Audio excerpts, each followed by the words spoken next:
Tom, il est là pour sa chronique sans abonnement évidemment. Alors préparez-vous parce que je ne le redis sortez pas. les boucliers. Ouais, Il y a beaux gens ici ce soir. Il y a même Rafou, tiens. Attendez, celle-là. Excuse-moi, c'était... C'est votre petite chose. Là. Oui. Il y a même Swan qui est là. Bon, la concurrence costume 3 pièces, nous, chill. Tu me préfères comment? Je sais pas, j'ai l'impression d'être ton boozer un peu. Ça me dérange un peu. Bon, je vais pas vous cacher, cette semaine j'avais envie de refaire l'image du jour, ça faisait longtemps. Donc je suis allé chercher une image en Argentine, vous allez voir une plutôt belle action, si on peut la voir. Alors, carton jaune, puisque regardez, voilà, ça glisse selon Stéphanie Frappard qui est dans le camion, ça glisse, donc tout va bien. Voilà, alors je sais qu'il faut pas tirer sur l'ambulance, sauf quand c'est une femme qui conduit, alors ça, ces mots t'appartiennent, Jérôme. Non, mais il y a quand même quelque chose de fantastique avec les micros sur les arbitres désormais. C'est qu'avant, nous, on comprenait pas trop les décisions, donc bêtement, on insultait. Alors que maintenant, qu'on a les micros, on comprend qu'on avait raison de les insulter. Donc c'est une très belle évolution, bravo.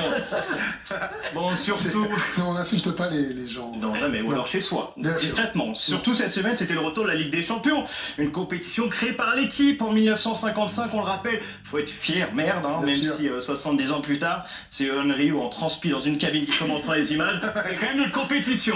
Bon, ça a débuté mardi. Ouais, ça a commencé ce mardi avec le déplacement de l'OM au Santiago Bernabéu pour affronter le grand Real Madrid, hein, la plus grande équipe de tous les temps. En même temps, ils ont pris la liberté de jouer à 12 depuis 30 ans, donc pourquoi pas. Oui, je vais faire mon français de mauvaise foi aujourd'hui, mais sur ce match, c'est pas normal que les Marseillais repartent sans rien. Hein. Tu dois au moins prendre un point, dit Mason Greenwood, et il sait de quoi il parle. Bah, c'est un footballeur, quoi. Surtout que le match avait plutôt bien commencé, ouverture du score de Timothée Weah, derrière péno pour le Real sur une intervention de Kondogbia frustrante. Frustrante parce que si c'est au judo, c'est hippon et tu gagnes le match. Bon là c'est péno, c'est un peu frustrant. Derrière les Marseillais tiennent, ils vont même se retrouver en supériorité numérique avec l'exclusion de Carvajal.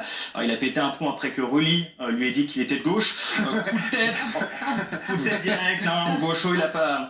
Coup de tête, l'arbitre est envoyé à la VAR. Bon, quand tu regardes la VAR au Santiago Bernabéu, en fait t'es en visio avec Florentino Pérez. Florentino, qu'est-ce que je fais, Paclone? Bon, mais rouge là c'est un peu cramé, mais tu nous siffles péno derrière. Ok, très bien. Carton rouge. Il l'a raccompagné en s'excusant un maximum. Et puis quelques minutes plus tard, la magie du football, penalty, c'est dingue.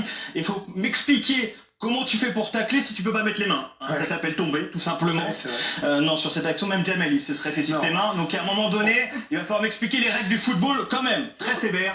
Derrière Mbappé met le doublé, une défaite cruelle. Bon, il n'y avait pas que l'OM. Non, il y avait le PSG qui revient mettre son titre en jeu et qui affrontait l'Atalanta. L'Atalanta, c'est 4A dans le nom, 4 buts dans le fion. Pardon, c'était juste pour la rime riche. Elle me démangeait, j'y suis allé. Et il y avait aussi les... Voilà, vous avez... Et Alicia rigole, mais alors... Très bon public. Incroyable. Dès que c'est fin, elle se régale. Il y avait aussi les finalistes de l'an passé, l'Inter Milan, qui a gagné face à l'Ajax avec un Marcus Thuram, homme du match. De toute manière, avec lui, j'ai compris, hein, pour qu'il soit bon, faut qu'on soit au moins sur le 4e canal d'une chaîne. Hier, c'était Canal+, Live 4, hop du match, bravo. Il y avait aussi un très beau Juventus Dortmund, en une mi-temps, ils ont mis 8 buts. 8 buts, hein, en 45 minutes, ils ont fait mieux qu'un multiplex de Ligue 1. Bravo les gars. Tu nous fais rapidement le programme de ce week-end? Énorme dimanche foot. Hein, il faudrait être sur tous les fronts, hein, comme un bouton d'acné chez les lycéens. Puisqu'on a un Manchester City, Arsenal en Angleterre, un Barcelone-Retafe en Liga et un OM PSG en Ligue 1, le jour de dimanche qui te permet de parler 3 langues, même 4, hein, le lundi matin quand Pôle emploi t'appelle, te demande tes projets et que tu parles chinois. Sinon sur l'équipe, il y a aussi le Tour du Luxembourg, où le suspense c'est de savoir qui va se faire attraper en premier, un coureur dopé ou un évadé fiscal.